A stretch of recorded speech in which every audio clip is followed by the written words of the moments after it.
Bonjour Pierre.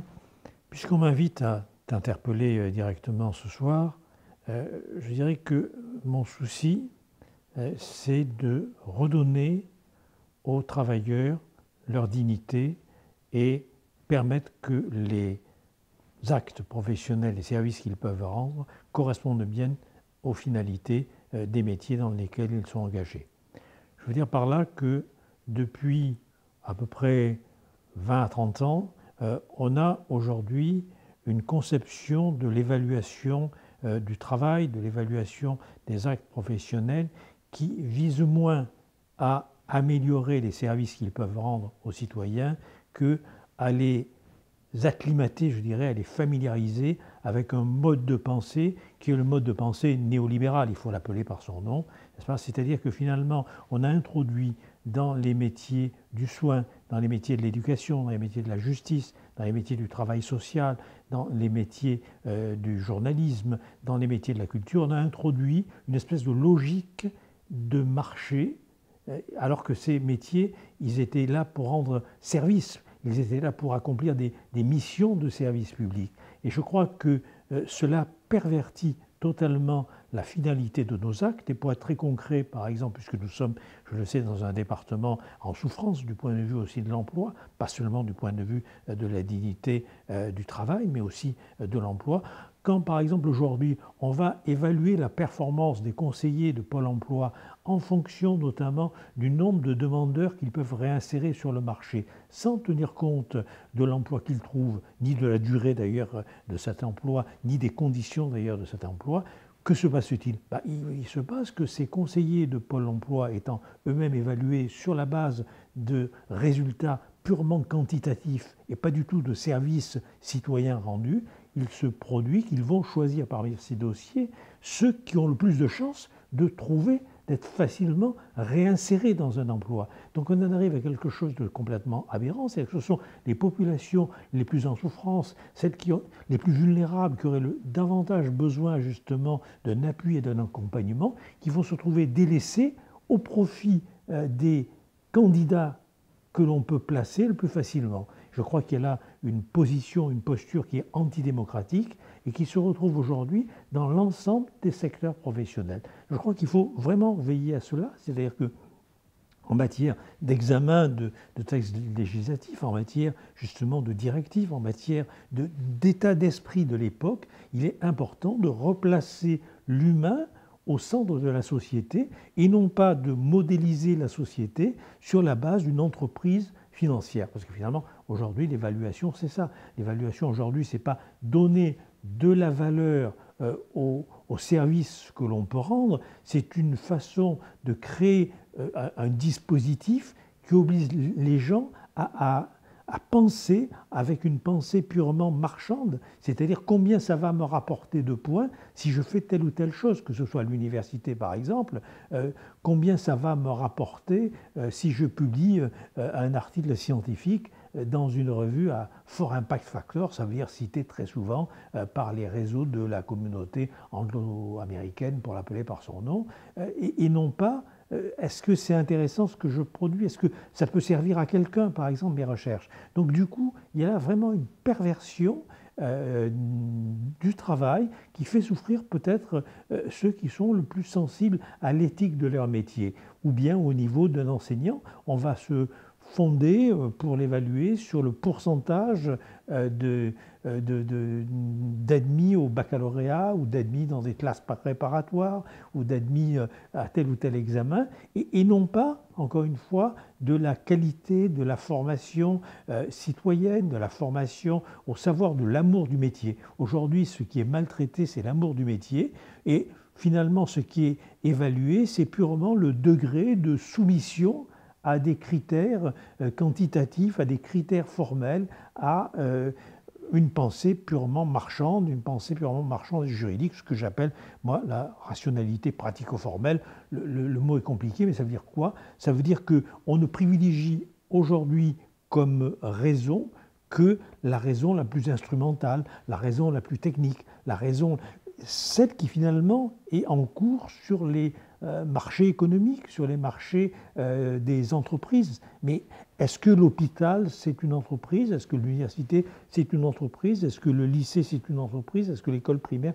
c'est une entreprise? Je crois que c'est très important parce que finalement, on va évaluer les gamins et on va les initier en quelque sorte à des mœurs qui sont les mœurs de l'entreprise financière. C'est-à-dire que l'évaluation, ça naît finalement aujourd'hui dans tous les domaines professionnels, que ce soit dans la crèche jusqu'à l'université, en passant par le journaliste et le juge, c'est le nombre finalement de clients qu'il peut avoir. Et donc, on ne tient pas du tout compte de la qualité de l'acte produit, ni d'ailleurs de la signification. Donc, je crois qu'aujourd'hui, vraiment, et je pense qu'au-delà des professionnels de métier, au-delà des travailleurs, au-delà des citoyens, il y a une véritable souffrance, c'est qu'on ne comprend plus le sens et la cohérence de ce qui se fait aujourd'hui. Et on cherche finalement dans la logique gestionnaire, dans la logique technique, dans la logique financière, le sens. Et le sens, il n'est pas dans les moyens, le sens, il est dans la finalité. Donc je crois que c'est un point qui est extrêmement important. Ce que j'attendrai de toi, Pierre, ce que j'attendrai du Parti communiste français, ce que j'attendrai du Front de gauche, ce que j'attendrai des citoyens de gauche d'une manière générale, justement, c'est qu'ils se montrent à la hauteur, n'est-ce pas, de cette recommandation que faisait Jaurès à la fin du XIXe siècle, je crois que c'est 1888, pour une école du peuple, où il donne justement on va dire, ce sens, cette signification démocratique, citoyenne, humaniste à l'ensemble des actes professionnels qu'on peut accomplir. C'est vrai pour l'école, mais ça pourrait être aussi vrai pour l'hôpital, le tribunal, les salles de rédaction, etc. Lorsqu'il dit « Il faut donner aux enfants du peuple, par un exercice suffisamment élevé de la faculté de penser, le sentiment de la valeur de l'homme, et par conséquent du prix de la liberté, sans laquelle l'homme n'est pas.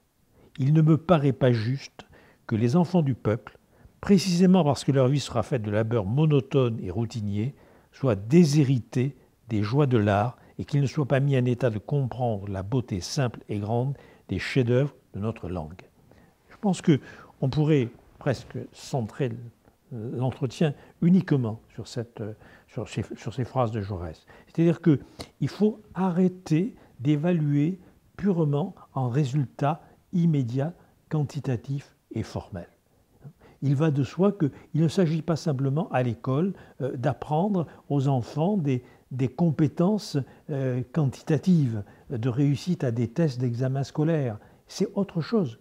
Je veux dire, l'amour du savoir, c'est autre chose que devenir ce que Jaurès appelait des machines à épeler, lorsqu'il s'en prend justement à l'apprentissage scolaire de la fin du 19e. Ne faites pas des enfants des machines à épeler. Faites-en autre chose, faites-en des citoyens. Parce que si vous en faites simplement des machines à épeler, ce n'est pas simplement leur savoir qui sera entamé, ce n'est pas seulement leur capacité de penser qui sera entamée, ce sera tout simplement leur humanité. Ce que l'on va détruire, c'est l'humanité dans l'homme. C'est-à-dire qu'à partir de ce moment-là, on en fera simplement des assujettis à des techniques. Et je crois que donc, pour terminer peut-être sur la question de l'interpellation, je dirais, pour aller très vite, est-ce qu'il est possible de porter aujourd'hui une parole politique qui refonde les valeurs humanistes détruites par le néolibéralisme depuis 30 ans? Il faut bien voir que dans la conception que l'on peut avoir de l'éducation, dans la conception que l'on peut avoir de la recherche, dans la conception que l'on peut avoir du soin, dans la conception que l'on peut avoir de l'information, dans la conception que l'on peut avoir de la culture, se niche toute une machine philosophique et anthropologique, toute une conception de l'homme. Et aujourd'hui, les dispositifs d'évaluation ne font que la promotion d'un individu entrepreneur de lui-même, comme disait Michel Foucault. C'est-à-dire finalement un individu qui ne soit plus qu'une espèce de micro-entreprise libérale, autogérée, ouverte à la concurrence et à la compétition sur le marché des jouissances existentielles. On en fait donc un individualiste, mais un individualiste perdu dans la masse. Et là, je crois qu'on le met au désespoir, on le met à l'apathie et on l'offre bien évidemment à toutes sortes de populisme, notamment de l'extrême droite, ça va de soi. Donc je crois que c'est un point qui est très important, c'est dans la manière de soigner, dans la manière d'éduquer, c'est pas simplement le soin, c'est pas simplement l'éducation, c'est une fabrique de l'humain. Et je crois qu'il est très important que quand on examine un budget de la recherche, quand on examine un projet de loi concernant l'enseignement, quand on examine un projet concernant les hôpitaux, il y a peut-être cette question à se poser. Est-ce que nous sommes bien là en train de produire quelque chose qui va améliorer les services rendus en matière d'éducation d'hôpital, ou bien est-ce qu'on est en train de cautionner un mode de pensée gestionnaire qui va assujettir aussi bien les professionnels que les citoyens à un mode de pensée, une vision du monde, considérant que l'humain et la nature ne sont que des stocks d'énergie à exploiter à l'infini. Donc je pense que par exemple sur la question de l'évaluation de la recherche, puisque c'est un point que je connais un petit peu, je crois qu'il faut vraiment porter une parole pour montrer qu'aujourd'hui, dans la manière d'évaluer les chercheurs, dans la manière d'évaluer les enseignants, dans la manière d'évaluer les médecins, les soignants, etc., eh bien, ce n'est pas leur acte que l'on évalue, c'est leur conformité à des manières de penser purement gestionnaires, de résultats immédiats et quantifiables. Et ça, je crois qu'il y a quelque chose d'épouvantable. Dans la T2A à l'hôpital, la tarification à l'activité, ce qui va compter, ça va être les actes les plus techniques. Il va donc s'agir de produire un maximum d'actes, en concurrence, bien sûr, les services des uns avec les autres. L'organisation de ces services va se faire sur un mode de production à la chaîne d'actes de soins, et plus du tout penser le soin en tant que souci de l'humain en position vulnérable, que ce soit à l'hôpital lorsqu'il est malade ou que ce soit dans des quartiers défavorisés. Donc je crois que c'est vraiment ça la question essentielle aujourd'hui.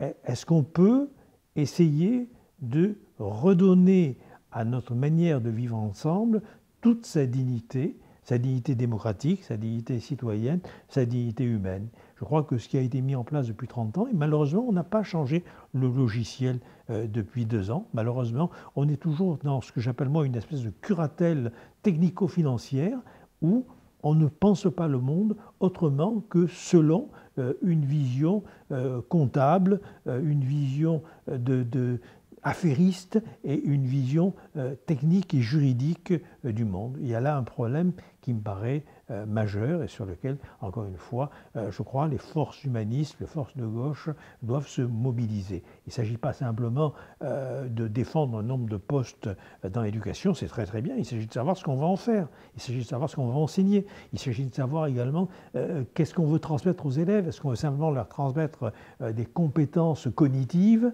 des habiletés sociales, comme on dit maintenant. Uniquement ce langage, il est épouvantable. On est dans une langue néolibérale. Je crois que si on continue à parler comme ça, à parler de gérer ses sentiments, à parler en termes... Mais même le terme de performance, qu'est-ce que c'est la performance? La performance, c'est la manière dont court un cheval. C'est-à-dire qu'on a aujourd'hui donné à la vie le modèle d'un champ de course. Il y a là quelque chose d'absolument épouvantable, qui établit d'ailleurs une hiérarchie, même dans les disciplines scientifiques, ça va être les disciplines les plus techniques, les disciplines qui vont produire la recherche la plus rapidement rentable et dans l'immédiat, qui vont se trouver facilitées. Et c'est comme ça qu'aujourd'hui, on a complètement massacré les humanités. Alors, massacrant les humanités, massacrant la culture, ne faisant que la culture qu'un divertissement, c'est-à-dire la transformant en marchandise, la transformant en spectacle. Qu'est-ce que c'est le spectacle, disait Guy Debord, n'est-ce pas? C'est le lieu où la marchandise se contemple elle-même. C'est ça qu'on fait aujourd'hui. Au niveau de l'information, c'est quoi? Au niveau de l'information, il ne s'agit pas simplement de transmettre une information qui puisse participer à la formation civique du citoyen, qui puisse lui servir à être et à vivre dans le monde. Aujourd'hui, l'information, c'est simplement ce qui peut se vendre le plus rapidement avant l'autre, c'est-à-dire c'est le scoop. Et du coup, qu'est-ce qui se produit? On est dans une espèce d'avalanche d'informations, de surinformation, sans laisser aux gens le temps de les digérer, de les métaboliser, d'en faire quelque chose qui puisse les former, qui puisse leur permettre d'échanger avec le voisin. On est là, dans quelque chose qui est une espèce de sommation cumulative d'informations qui arrivent en cascade et dont finalement on n'a pas le temps d'en faire quelque chose que l'on puisse partager. Du coup, si on ne peut pas partager des choses, on perd la démocratie. Qu'est-ce que c'est que la démocratie? C'est le partage du sensible, c'est le partage d'une expérience. Et ce partage ne peut se faire que par le récit, ne peut se faire que par la parole. Or aujourd'hui, la parole et le récit, ça ne compte pas. Est-ce que d'ailleurs, même à l'hôpital ou à l'université, est-ce que ça va compter les échanges? Ça ne va pas compter. Ce qui va compter, c'est quoi? C'est ce qui est publié, ce qui est visible et que personne ne va lire. Parce que de toute façon, tout le monde sait bien que les publications scientifiques ne servent qu'à une seule chose, c'est finalement à être décompté dans la carrière d'un chercheur, mais personne ne les lit, les publications scientifiques. C'est fait pour être publié, c'est pas fait pour être lu. On est là dans quelque chose de complètement fou, mais qui a une fonction politique. Je crois que c'est cela qui est extrêmement important. Cette fonction politique, c'est de faire croire qu'on est plus efficace. Même le terme d'efficace, d'ailleurs, que je récuse, parce que ce terme d'efficace, c'est un terme de machine. À la fin du XIXe siècle, il y a déjà des ingénieurs, des patrons, qui pensent que la seule éducation morale et intellectuelle des ouvriers, c'est de les adapter à la machine. Être adapté à la machine, ce n'est pas simplement s'adapter à la machine sur les lieux du travail. S'adapter à la machine, c'est intérioriser un mode machinal d'existence qui me fait perdre ma qualité d'humain. C'est-à-dire qu'aujourd'hui, dans la société dans laquelle nous sommes, qui est une société, on va dire, prise dans un modèle qui est le modèle machinique, ou le modèle animal, en gros, c'est une société de la norme, il s'agit de normaliser les comportements.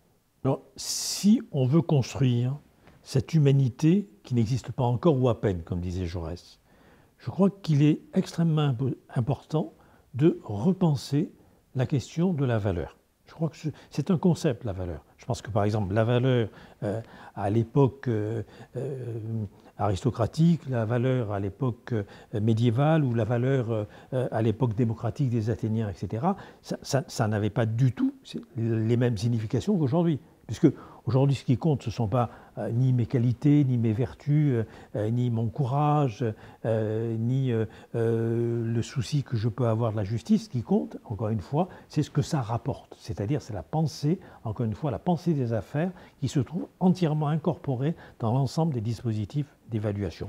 Ou encore, il y a un autre mode qui accompagne effectivement le développement, on va dire, du libéralisme, c'est la pensée du droit, la pensée juridique. Et est-ce que c'est conforme? Est-ce que ça va avec les formes qui ont été prescrites? Mais du coup, on ne réfléchit pas. Du coup, on ne pense pas. Alors, comme disait le philosophe Jean-François Lyotard, que j'aime bien citer, il dit « Dans un univers où le succès est de gagner du temps, penser n'a qu'un défaut, d'en faire perdre. » Du coup, effectivement, la manière aujourd'hui dont on va prescrire aux gens de travailler, mais leur prescrire une manière de travailler, il faut bien voir que dans une société où le travail est au centre de la société, par son absence d'ailleurs ou par sa présence, c'est-à-dire si on est chômeur ou si on est travailleur, dans une société où le travail est au centre de la vie commune, n'est-ce pas, c'est plus que le travail. C'est-à-dire que les normes que l'on va acquérir sur les scènes professionnelles, sur la manière dont on travaille, il faut bien voir que ce n'est pas simplement des normes qui vont être professionnelles, parce qu'on va les intérioriser, on va les incorporer, ça va devenir ce que Bourdieu appelle des habitus, c'est-à-dire des manières de penser, des manières d'agir, des manières de se comporter, et on va les mettre en œuvre ensuite dans les relations familiales, dans les relations amicales, dans les relations avec les enfants, c'est-à-dire dans toute notre manière de vivre avec l'autre, avec soi-même d'ailleurs, et avec la nature. Donc il faut bien voir que la normalisation qui s'opère sur les scènes professionnelles se trouve aussi incorporée comme manière de penser le monde, comme manière de se penser soi-même et comme manière de penser l'autre. Donc l'autre aujourd'hui, ça va être quoi? Ça va être soit quelqu'un que je vais exploiter comme instrument, soit un partenaire dont je vais me servir pour gagner plus, comme disait l'autre, n'est-ce pas? Ou bien alors ça va être un rival qu'il faut abattre. Donc encore une fois, n'est-ce pas, ces normes-là, elles sont incorporées. Et aujourd'hui, ces dispositifs d'évaluation visent simplement à prescrire cette manière de penser, cette manière de se comporter. Et du coup, on aboutit à ce que j'appelle la prolétarisation généralisée de l'existence. Qu'est-ce que c'est la prolétarisation généralisée de l'existence? Si on reprend Marx, par exemple, le prolétaire, c'est quoi? Le prolétaire, ce n'est pas simplement l'ouvrier eu égard aux conditions misérables qui sont les siennes dans la deuxième moitié du XIXe siècle et aujourd'hui encore, bien sûr, n'est-ce pas? Ce n'est pas simplement le fait que, dû à l'industrialisation, il se trouve dans une ville qui ne lui appartient plus. Et on voit bien aujourd'hui comment ça n'a fait que s'aggraver. On y reviendra peut-être, mais aujourd'hui, en plus, ce n'est pas simplement l'urbanisation qui produit une espèce de population misérable et maltraitée, c'est des fragmentations dans une ville même avec des fortins plus ou moins poreux, plus ou moins perméables, et différentes populations. C'est-à-dire qu'on a vraiment pulvérisé l'être ensemble en fragmentant l'espace urbain. Enfin, c'est un autre problème sur lequel on aura peut-être un jour l'occasion de revenir. Disons, pour reprendre la question de la prolétarisation, le prolétaire, dit Marx, ce n'est pas simplement celui qui a des conditions matérielles dégueulasses pour vivre. Le prolétaire, c'est celui auquel on a soustrait la possibilité d'un savoir et d'un savoir-faire. C'est-à-dire le prolétaire, c'est finalement l'ouvrier spécialisé qui s'est vu rabaissé au rang d'instrument de l'instrument. Et là, il y a un point extrêmement important, c'est-à-dire que le prolétaire, c'est celui qui est dépossédé de son savoir et son savoir-faire artisanal. Eh bien, aujourd'hui, on peut dire que ce prolétaire... Simone Weil, la philosophe, a également des phrases très, très fortes là-dessus. Elle montre comment l'ouvrier devient à un moment donné le prolongement de la machine. Et comment tout se passe comme si le lieu de pensée et de décision passait de l'être de l'ouvrier dans le mode d'emploi de la machine qui lui prescrit des actes de plus en plus précis, de plus en plus rationnels, mais dont il est dépossédé. L'aliénation, c'est ça. L'aliénation, c'est ça. Et cette prolétarisation, elle a aussi une très belle phrase parce qu'elle dit « On se résigne à nourrir les hommes pour qu'ils servent les machines ». Cette aliénation, cette dépossession, elle opère aussi aujourd'hui au niveau du monde paysan. C'est-à-dire que pourquoi est-ce que les paysans sont des prolétaires? Ce n'est pas simplement parce qu'ils gagnent moins d'argent, c'est parce qu'ils sont dépossédés de leur savoir et de leur savoir-faire de paysans, ils sont dépossédés de leur manière de vivre en paysan au profit des exigences posées par l'industrie agroalimentaire. Et qui leur dit ce qu'ils doivent faire, à quel moment ils doivent semer, qu'est-ce qu'ils doivent semer, etc. Il y a là quelque chose qui est la dépossession, je dirais, de la façon de faire, mais de vivre aussi. C'est ce point qui est important. Il n'y a pas que le faire, il y a le vivre, n'est-ce pas, de l'artisan. C'est-à-dire de celui qui fait une œuvre et que faisant une œuvre, il se fait lui-même. C'est aussi la grande thèse de Marx. Hein. C'est-à-dire que l'homme ne produit pas qu'un produit, il se produit en produisant. Et en se produisant lui-même, dans ce qu'il produit une conception de l'humanité. Je crois que c'est ça le point aujourd'hui essentiel. Veillons à ce que nous produisons un type d'humanité qui ne soit pas opposé, je dirais, n'est-ce pas, à l'humain. C'est aussi la grande thèse de Jaurès, on n'a pas le temps de développer. Alors, ce que j'ai essayé, moi, de montrer tout modestement dans mes propres travaux, c'est que cette prolétarisation qui avait impacté l'ouvrier, qui avait impacté le paysan, il impacte aujourd'hui les classes moyennes, pour les appeler par un nom un peu vague, mais bon, on s'en contentera pour la faire, n'est-ce pas? C'est-à-dire, aujourd'hui, le médecin, l'infirmier, le psychologue, l'orthophoniste, le journaliste, l'acteur culturel, le magistrat, sont dépossédés de leur savoir-faire artisanal au profit de prescriptions données par des machines immatérielles mais bien réelles, que sont les protocoles de bonne conduite, les règles de bonne pratique, les protocoles standardisés, et qui sont d'ailleurs mis en place sur le modèle de la concurrence. C'est ce qu'on appelle le benchmarking, bien sûr. On se souvient d'ailleurs de Mme Parisot disant que le benchmarking, c'était la santé. Dans toutes les professions, on pratique comme ça. Mais si on pratique comme ça, on ne se rend pas compte qu'on est en train de tuer notre culture humaine. On est en train, en gros, de transformer, n'est-ce pas, la mondialisation, c'est aussi cette transformation de la planète, encore une fois, en grand marché. Alors, moi, je veux bien qu'il y ait des entreprises, je veux bien qu'il y ait des marchés financiers, ça ne me dérange pas, hein, c'est peut-être trop libéral à ce niveau-là, mais ce n'est pas ça le problème. Mais ce que je ne veux certainement pas, c'est que ce soit ce modèle-là qui soit imposé dans une manière de penser l'éducation, dans une manière de penser le soin, dans une manière de penser la culture, dans une manière de penser le vivre ensemble, dans une manière de penser les relations amoureuses. Or, qu'est-ce que c'est les sites de rencontres? Les sites de rencontres, ce sont, si on y va, on s'aperçoit qu'ils sont totalement façonnés sur le modèle de la concurrence, de la compétition, du faire-valoir. C'est-à-dire que C'est exactement ça. On se présente sur un site de rencontre comme on se présente à un entretien d'embauche, dans une posture qui est une posture de réification, qui est une posture de chosification. Et là, je crois que, une fois encore, n'est-ce pas, ce sont les plus démunis. Hein.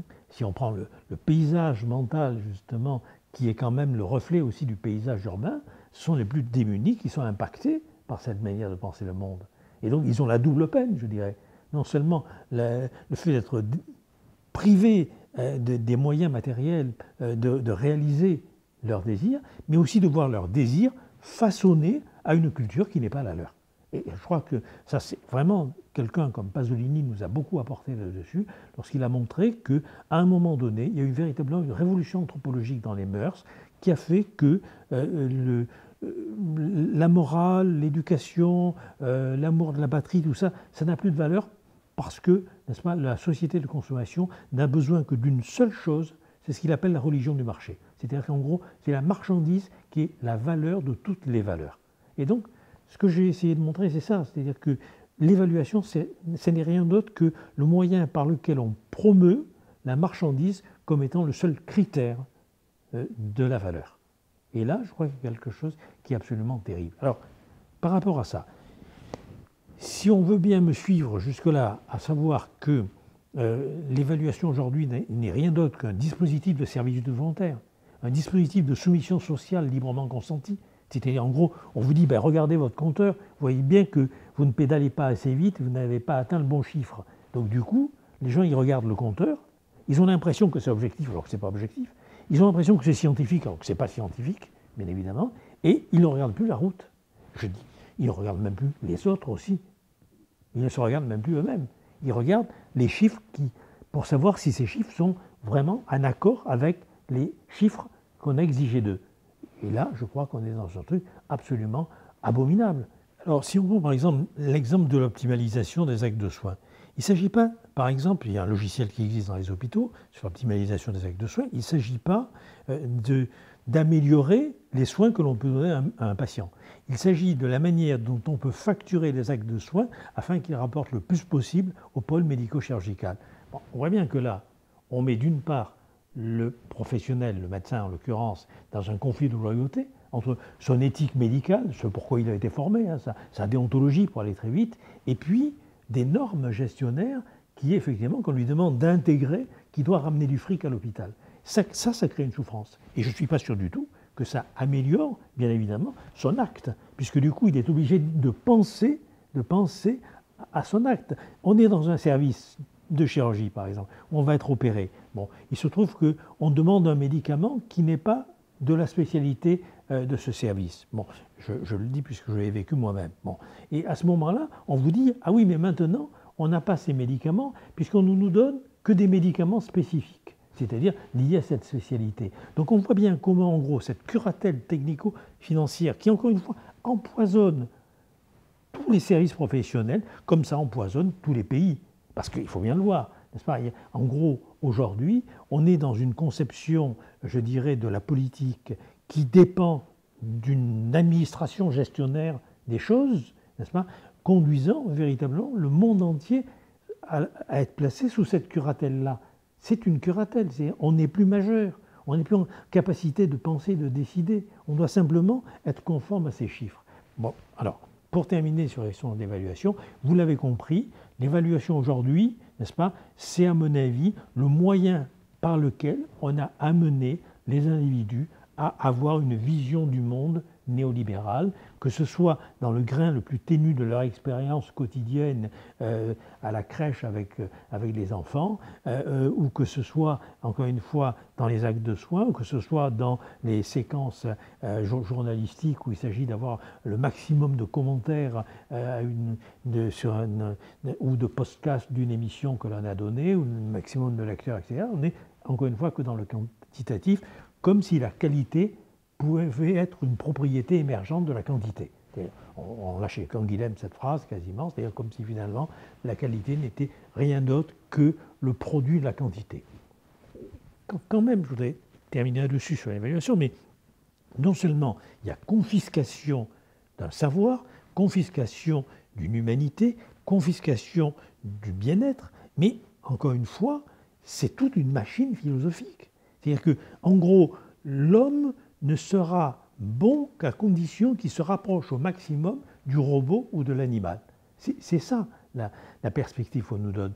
Un médecin, un philosophe résistant et pas tellement à gauche, mais quand même qui a des phrases très très fortes comme Georges Canguilhem, n'est-ce pas, disait que la raison est régulière comme un comptable, mais la vie anarchiste comme un artiste. Ben, aujourd'hui, dans cette manière de vivre, dans cette manière de penser le monde, nous tuons la vie. Nous enlevons à la vie sa substance essentielle et nous enlevons à l'humain, encore une fois, sa caractéristique spécifique. Je crois que c'est un problème qui est un problème, encore une fois, majeur. Et si on veut envisager des perspectives, ben je crois que, très bien, je veux dire, on peut tout à fait compter. On peut bien sûr tenir compte d'indices quantitatifs. On peut bien sûr... Je ne suis pas d'un angélisme naïf et dangereux. Je pense que, bien sûr, les chiffres, les statistiques, c'est important. Encore il faut les connaître, les statistiques. On connaît un tout petit peu, et notamment en économie. Il y a une loi qui est bien connue, qu'on oublie complètement.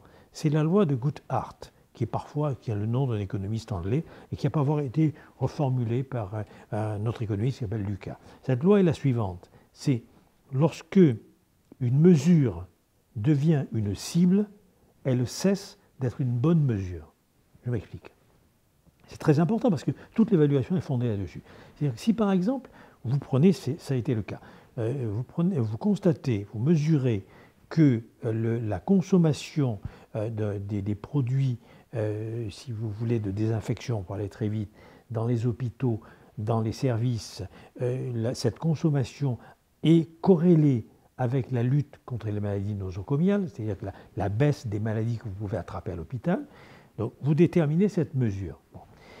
Si vous en faites de cette mesure une cible dans l'évaluation des services, et vous dites, en gros, les services lutteront d'autant plus efficacement contre les maladies nosocomiales qu'ils consommeront de flacons de solutions hydroalcooliques, de désinfection, pour aller vite. Bon. À ce moment-là, vous incitez les acteurs à consommer davantage de ces produits. Mais ça ne veut pas dire que vous améliorez la lutte contre la maladie nosocomiale.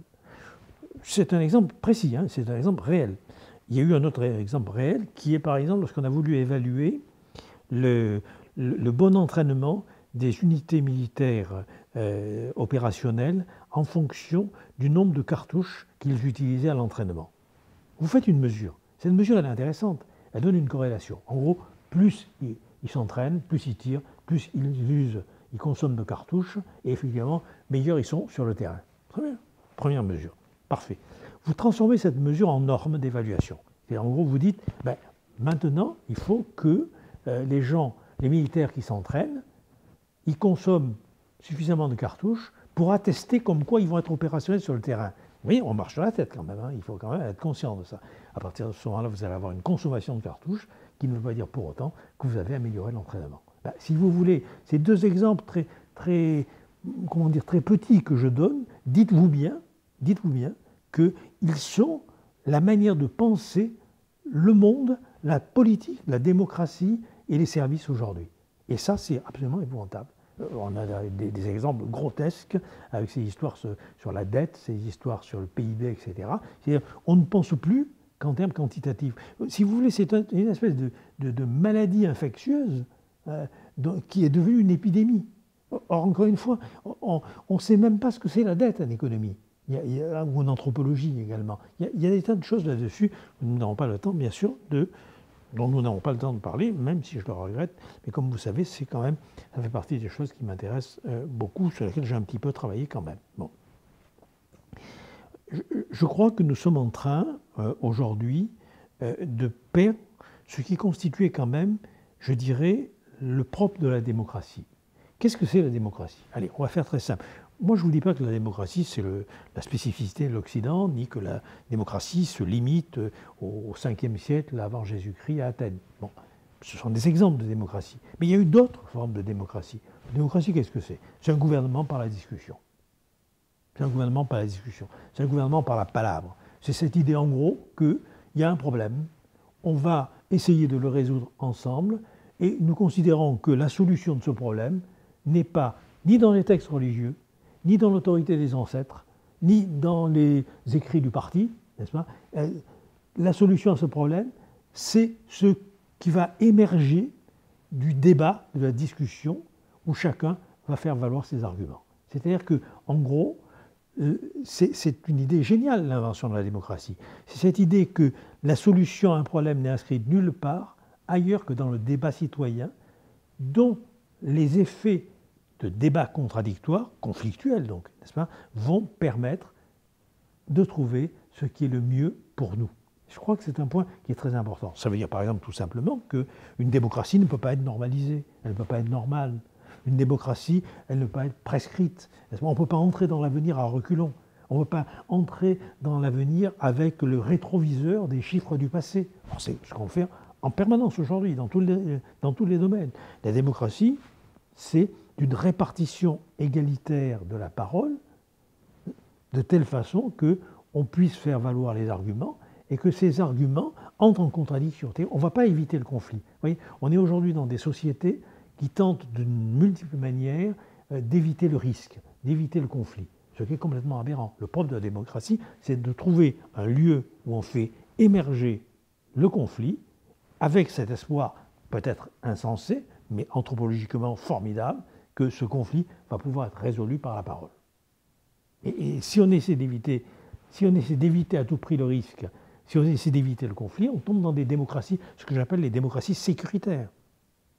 Mais ce n'est pas la démocratie, c'est des formes dégénérées de démocratie. Alors, pour en revenir à cette question, si vous voulez, de la parole, c'est quand même un trait de notre espèce, la parole. Je veux dire, les langages animaux, ça existe, mais le langage animal, c'est une configuration de signes qui permet d'indiquer où se trouve la nourriture, qui permet d'indiquer où se trouve le danger, c'est-à-dire que les significations sont très fixées. C'est comme des signaux, c'est comme des balises quand on apprend le code de la route pour aller vite. Ça ne va pas au-delà. Le propre de l'humain, c'est qu'il a un langage qui est beaucoup plus équivoque. Il a un langage qui est à la fois beaucoup moins précis et beaucoup plus riche. C'est ce qui lui permet la poésie. Alors, vous allez me dire que dans le monde néolibéral, on se demande bien à quoi sert la poésie. Sauf si elle rapporte du fric. Sauf si elle s'est transformée en marchandise ou en spectacle. Qu'est-ce que vaut l'art, hein? Vous voyez, et là, il y a une phrase de Walter Benjamin que j'aime beaucoup, que je cite souvent, qui parle du geste de l'enfant qui feint d'attraper la lune comme une balle. Et il dit « Le geste n'est pas vain malgré les apparences, parce qu'il nourrit un élan de l'esprit et du cœur. » Je crois que c'est très important, c'est ça l'art. C'est ce geste complètement inutile qui est pourtant essentiel à la fabrique de l'humain. C'est-à-dire cette possibilité d'attraper la lune comme une balle. Le geste n'est pas vain malgré les apparences, parce qu'il nourrit un élan du cœur et de l'esprit. Et Benjamin ajoute, et que serait un enfant parfaitement adapté à sa tâche, c'est-à-dire dans l'efficacité, dans le réalisme, dans le pragmatisme, dans le néolibéralisme. Le néolibéralisme, c'est l'autre nom de la pensée utilitaire, n'est-ce pas, de l'utilitarisme social et moral. C'est-à-dire finalement, si l'autre peut être un très bon instrument, je l'utilise. S'il n'est pas un bon instrument, je le laisse sur la route. Et j'essaie de m'en débarrasser, n'est-ce pas, comme un déchet, à moindre coût. N'est-ce pas? Bon. Eh bien, Benjamin dit, n'est-ce pas, Walter Benjamin dit, un enfant qui serait parfaitement adapté à sa tâche, serait-il encore un enfant? N'aurait pas-il perdu la naïve joie d'exister? Et je crois que c'est ça qui est extrêmement important. Ne perdons pas la naïve joie d'exister. Et retrouvons la possibilité de parler humain. De parler humain, c'est-à-dire cette dimension de poésie, cette dimension d'art, cette dimension d'amour. Ça rapporte combien l'amour? On est vraiment dans une manière de penser le monde, finalement, où il n'y a pas de place pour l'amour, il n'y a pas de place pour l'art, il n'y a pas de place pour l'enfant, il n'y a pas de place pour la vieillesse, il n'y a pas de place pour le mourant, etc. Il faut bien voir, encore une fois, que c'est toujours la question de la valeur qui est extrêmement importante. Et pour essayer un petit peu d'avancer, Oui, oui, puis puisqu'on en est là, je pensais à Jean Houry qui disait, ce grand psychiatre de la Borde qui nous a quittés il y a quelques mois, comme vous savez, n'est-ce pas, où il disait « Que vaut un sourire de schizophrène ?» Alors, comment est-ce que vous allez me faire entrer le sourire de schizophrène, n'est-ce pas, qui est quand même un signe, à moins que ça soit une hallucination, c'est un signe quand même plutôt positif, je dirais, dans le traitement. Comment vous allez le faire entrer dans la T2A? Bon, la tarification de l'activité ou la valorisation de l'acte psychiatrique, etc. Vous voyez, c'est quand même ça. Bon, au niveau de l'école, il y avait un gamin qui disait un jour à Maud Manoni, pour réussir dans vos écoles, il faudrait être arriviste à 12 ans. Donc, vous l'avez compris, enfin, c'est cette civilisation cynique que j'essaie de dénoncer, de déconstruire, n'est-ce pas? Et encore une fois, de montrer comment, j'ai rien contre les chiffres, vous l'avez aussi compris, j'ai quelque chose contre la manière dont on gouverne par les chiffres et dont on fait croire aux gens que ce gouvernement est objectif, il est scientifique. Il y a une très belle phrase d'un sociologue et philosophe que j'aime beaucoup, qui est Adorno, de l'école de Francfort, qui dit que l'idéologie, qui dit que l'objectivité dans les relations entre les hommes, qui fait fi de toute idéologie, est déjà devenue en elle-même une idéologie qui nous invite à traiter les hommes comme des choses. Mais oui, je crois que notre civilisation, elle se fonde là-dessus. Comment est-ce qu'on peut traiter les hommes comme des choses? Et après, elle s'étonne des catastrophes qu'elle peut produire, sur lesquelles nous reviendrons sans doute tout à l'heure. Mais pour l'heure, je voudrais simplement montrer que cette manière, encore une fois, de chosifier l'humain, de réifier, une notion de réification, une notion d'aliénation maximale, justement l'humain dans toutes ses activités, n'est-ce pas? Elle s'est accompagnée d'un discrédit de la parole qui est le fondement même de la démocratie. Fondement de la démocratie, mais aussi fabrique du sujet humain. Comment est-ce qu'on se construit? On se construit aussi par les mots, par les paroles. Celles qu'on a pu prononcer comme celles, n'est-ce pas, encore une fois, que l'on a pu recevoir. Vous savez la phrase de René Char, les mots qui vont surgir savent de nous ce que nous ignorons d'eux. C'est important le langage pour l'humain. Et je crois que c'est ça qu'on est en train de tuer aujourd'hui. Vous voyez, avec la financiarisation de l'ensemble de la planète, ce qu'on tue, c'est cette capacité de transmettre par le récit. Si vous vous souvenez d'ailleurs, n'est-ce pas, il y a un très bel article de Walter Benjamin qui s'appelle « Le conteur, le narrateur », dans lequel, n'est-ce pas, Benjamin s'interroge, il dit « Nous ne sommes plus aujourd'hui capables de raconter des histoires ». Il a une très belle phrase, je vais essayer, je dois la voir par là. Il dit « Si l'art de conter se fait rare, l'information qui se propage a une part décisive à cet état de choses. Tous les matins, nous sommes informés des nouvelles du globe et pourtant nous sommes pauvres à une histoire curieuse. » Donc, vous voyez, c'est cette opposition que fait Benjamin et que je reprends à ma manière, parce que je dis par exemple, nous ne sommes plus dans une société de la parole, nous sommes dans une société de l'information. Voyez. Alors, l'information, je vous l'ai dit tout à l'heure, on en est plein d'informations. Il suffit d'ouvrir la télévision, d'éclairer la télévision, 20 minutes sur la météo, il fait froid l'hiver, il a neigé, ça glisse, enfin bon, comme ça, 1 minute sur un problème politique et 30 secondes sur, n'est-ce pas, une catastrophe nucléaire à l'autre bout de la planète. Bon. Nous avons perdu la capacité de raconter une histoire, c'est-à-dire de transmettre par la parole notre expérience. Mais si nous avons perdu la capacité de transmettre par la parole notre expérience, ça veut dire que nous avons d'abord perdu la capacité de nous parler à nous-mêmes de ce que nous éprouvons. Donc nous avons perdu la sagesse. Benjamin dit, en gros, la sagesse, c'est la forme épique de la vérité. C'est-à-dire, en gros, c'est une vérité mise dans la parole, pour le dire autrement. Et il dit, et comment est-ce que c'est arrivé ça? Il dit, c'est arrivé parce que le cours de l'expérience a chuté et qu'il sombre indéfiniment. C'est très intéressant. Enfin, pour moi, c'est très intéressant. Pourquoi? Parce que justement, du point de vue professionnel, le cours de l'expérience a chuté, il sombre indéfiniment. Ce qui compte sur le plan professionnel, ce n'est pas votre expérience, ce n'est pas ce que vous allez transmettre, c'est ce que vous allez produire, mais à court terme, et à condition que ça rapporte, puisqu'on peut même permettre de fermer des usines qui produisent de très bons produits qui se vendent, mais parce qu'ils ne rapportent pas assez aux actionnaires. Vous voyez, c'est vraiment, je voudrais essayer de montrer, sans doute maladroitement, mais c'est vraiment une machine anthropologique et philosophique qui est derrière cette conception-là. Et Benjamin dit, mais quand est-ce que c'est arrivé ça? Quand est-ce que nous avons perdu notre capacité d'être humain finalement? C'est-à-dire d'échanger l'expérience sensible par la parole. Ben, il dit, c'est lorsque nous sommes revenus après la Première Guerre mondiale. Il dit, la Première Guerre mondiale, ça a été le moment où les soldats avaient vécu l'enfer et qu'ils sont revenus muets sur leur expérience. Ça ne veut pas dire qu'on n'a pas des tas de livres écrits là-dessus. Ça veut dire qu'on n'a pas des millions de pages sur la Première Guerre mondiale et de films et autres. C'est pas ça le problème.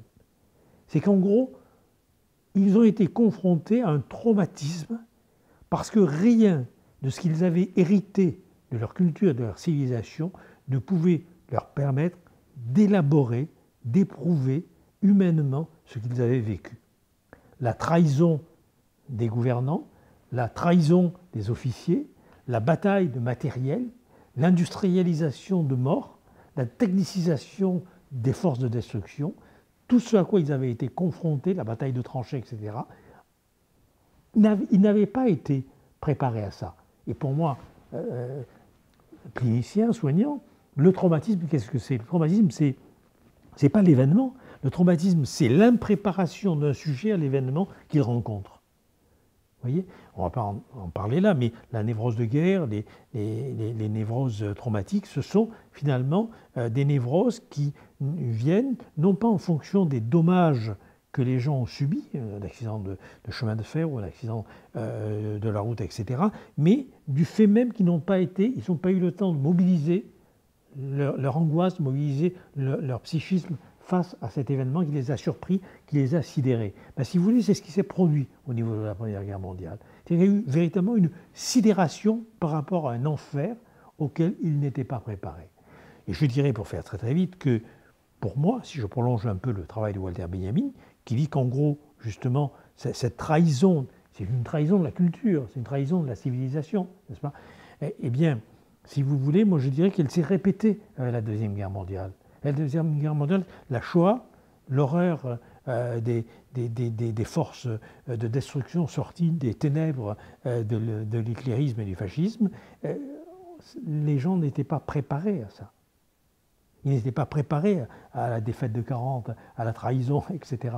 Et là, ils n'étaient pas préparés au camp de concentration, à cette espèce d'industrie d'anéantissement. C'est plus que la mort, c'est la déshumanisation, c'est l'anéantissement, n'est-ce pas?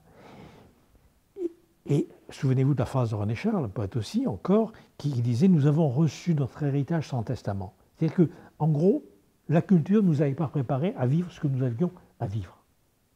C'est très important, ça on y reviendra, mais je voudrais d'abord ajouter que pour ma part, j'ajoute une troisième chose, c'est le traumatisme qu'a pu constituer le néolibéralisme. Ce n'est pas parce que le néolibéralisme est simplement la financiarisation généralisée et extrême de toute activité humaine, n'est-ce pas? Ce n'est pas seulement ça, c'est ce qui s'est produit à la fin des années 80, lorsque finalement, plus rien n'est venu comme force de contradiction s'opposer à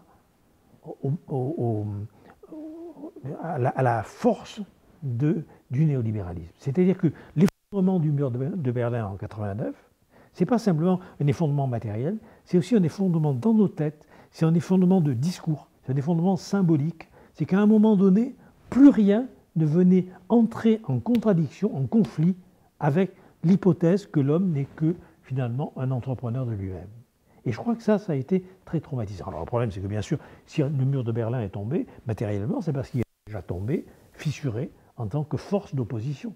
C'est-à-dire que le mur de Berlin est tombé aussi parce que le discours émancipateur que pouvait représenter justement le marxisme, que pouvaient représenter, si vous voulez, les pays communistes, n'était plus crédible.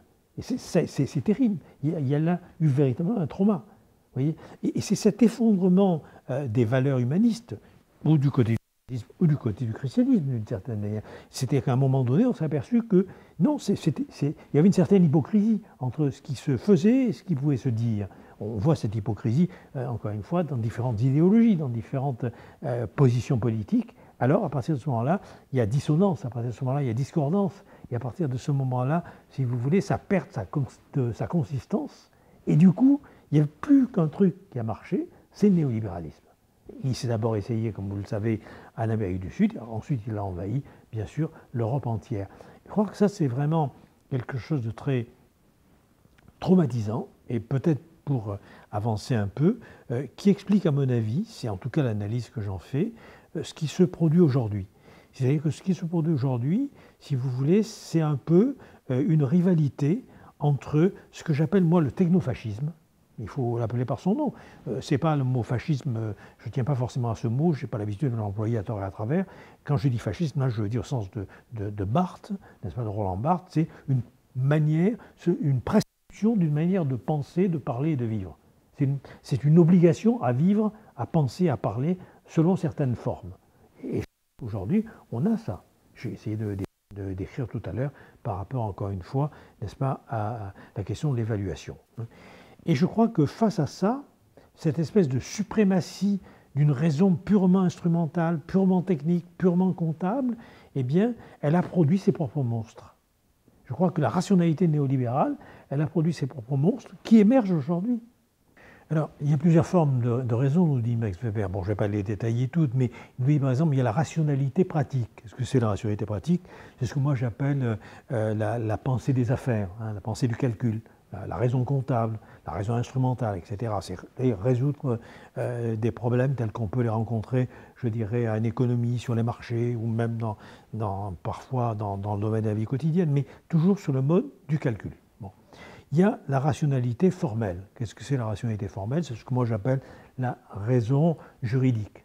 C'est pour ça que je parle de rationalité pratico-formelle. Vous voyez, dans notre manière de penser le monde aujourd'hui, il y a ces deux formes de raison. Elles y sont. La pensée du droit, la pensée, il faut que ça soit... regardez comment on peut faire condamner, que ce soit un pays ou quelqu'un du fait même qui n'a pas respecté la procédure, on y est en plein. Et c'est même le problème de l'évaluation, c'est qu'aujourd'hui, elle n'est rien d'autre que ce résidu d'un dispositif pratico-formel, c'est-à-dire d'un dispositif de pensée des affaires, de pensée du droit. Et du coup, il n'y a pas autre chose. Or, il y a autre chose. Il y a par exemple la rationalité du mythe. Le mythe, c'est une façon de mettre un sens sur les événements. C'est une façon de sacraliser le profane, pour aller vite. Ça existe dans notre société. Le mythe, en dehors du mythe marchand, je dirais, du mythe de la religion du marché, comme disait Pasolini, il n'y en a pas. Hein. Il y a aussi la rationalité substantielle. Qu'est-ce que c'est la rationalité substantielle? La rationalité substantielle, c'est un mot important, un peu pédant, pour parler de quoi? Pour parler de tout ce qui est valeur, c'est-à-dire tout ce qui est éthique, morale, religion. Alors, vous comprenez bien que les monstres qu'on fabrique, qui s'appuient aujourd'hui sur les valeurs morales ou religieuses, eh ben, c'est le fonds de commerce qui a été laissé de côté par le néolibéralisme. C'est-à-dire que la désacralisation du monde, la désacralisation des actes, et encore une fois, il n'y a pas que le religieux. Le religieux n'est qu'une version, n'est-ce pas? Regardez chez un Camus, regardez chez un Jaurès, il y a eu un souffle qui est un souffle d'une religion profane, d'une religion laïque. C'est l'humanisme.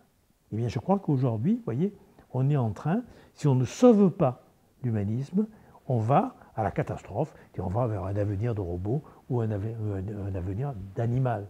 La société de la norme, disait d'ailleurs Canguilhem, la meilleure société de la norme, c'est la société animale, où chaque individu est une pièce détachée de l'espèce qui accomplit une fonction. Ben, est-ce que c'est ça qu'on veut? Vous voyez, c'est ça la grande question. Est-ce que nous voulons cette humanité-là? Cette humanité robot, on va copuler avec les robots, d'ailleurs, comme on copule avec les tomates, quoi. Et c'est ça le problème. C'est un problème majeur. C'est un problème de destin de la civilisation et un destin de notre espèce. Notre espèce, pas dans sa part animale. Hein. Elle va se reproduire, même éventuellement avec des robots, c'est pas grave.